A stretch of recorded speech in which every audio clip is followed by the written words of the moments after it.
não gosto de pessoalizar a culpa. Por exemplo, se tem miséria, existem vítimas de crimes sociais.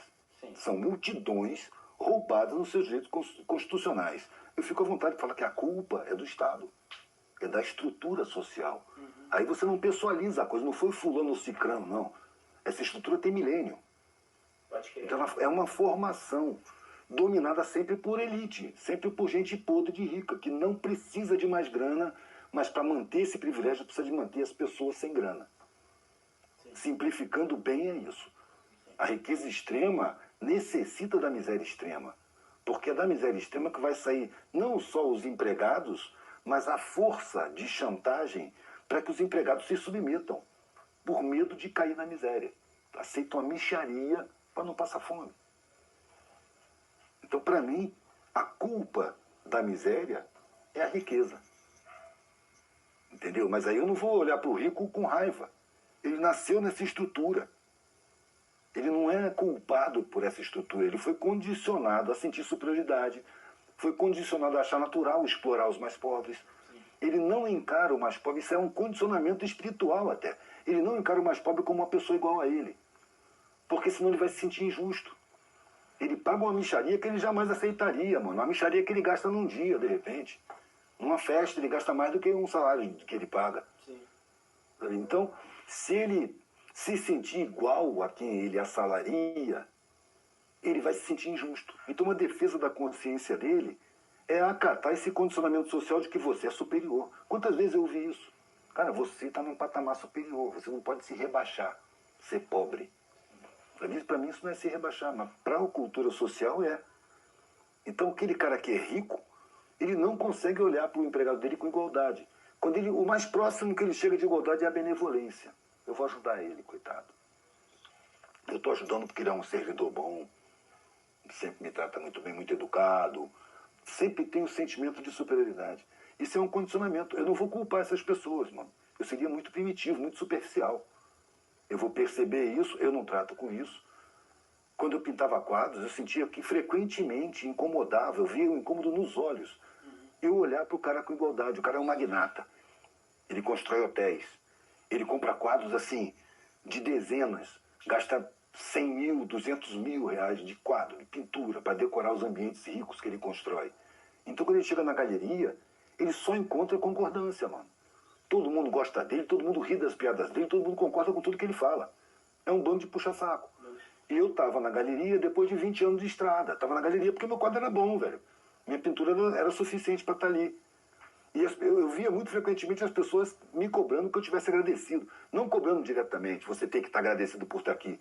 Mas esperando que eu me submetesse a coisas que eu não gosto por estar ali. E eu estava fazendo uma experiência.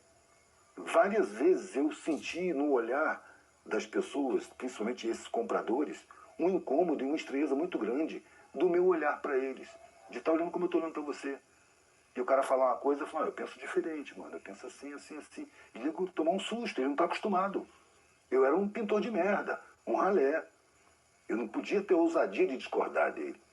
E quando a minha discordância tinha substância, aí eu sentia raiva. Como se o cara perguntasse, o que você pensa que é para falar assim comigo? Tratando assim. Você não pode me mostrar meu erro. Você não é ninguém. Você é meu empregado. Pois é. Não, frequentemente, cara. Uma pergunta que eu ouvia sempre quando isso acontecia. Você é comunista? Que nem aquele cara que estava naquele grupo. Eu vi os pintores cercando um cara ostensivamente rico, e todo mundo ouvindo ele falar, e eu cheguei perto. E ele estava falando alguma coisa que me levou a comentar da desigualdade da pobreza. Porque eu tenho muito esse foco, né? E aí ele falou, ele fechou aqui as sobrancelhas, né? Enrugou isso aqui. Fisionomia é uma coisa boa de levar em conta, né? Olhou para mim, falou, não, mas qualquer um nessa sociedade que se esforçar pode ficar rico. É só se esforçar, de verdade. Aí na mesma hora eu falei, você já viu os caras botando asfalto na rua? Com aquele rodo de madeira, em cima de um piche granulado, soltando fumaça, cheirando querosene debaixo de um sol imenso. Você acha que eles não estão se esforçando? Ou você acha que eles estão ganhando muito dinheiro? Velho, a roda de pintores desfez. Saiu um para cada lado. Ficou só eu e o cara.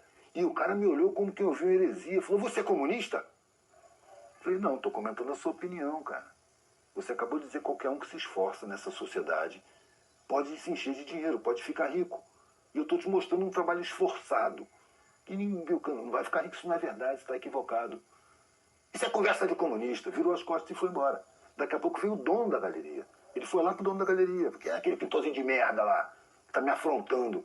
Não estava afrontando ele. Foi o que eu falei com o dono da galeria. Não estava afrontando ele, não estava dando a minha opinião. Você não pode dar opinião pro cara desse? Por quê, meu irmão? Porque ele compra um monte de coisa. Não, isso é outro assunto. Quer dizer, o cara vai mudando de assunto. Tá me levando pro interesse. Eu não vou opinar por interesse, parceiro. Mas eu tô te botando na minha galeria, você tá botando o meu quadro, porque ele tá bom. Inclusive eu deixei ele aqui por R$300 e está vendendo por 2.500. Foi esse cara foi o exemplo mais crasso e a última vez que eu expus em galeria. E o fim da conversa, eu falei, quer saber de uma coisa, o galerista? Quer saber de uma coisa? Pode pegar seu quadro aí e levar da minha galeria, que eu não quero mais você aqui não. Eu falei, putz, sabia que a gente ia concordar em alguma coisa, me dá meu quadro aqui que eu vou embora.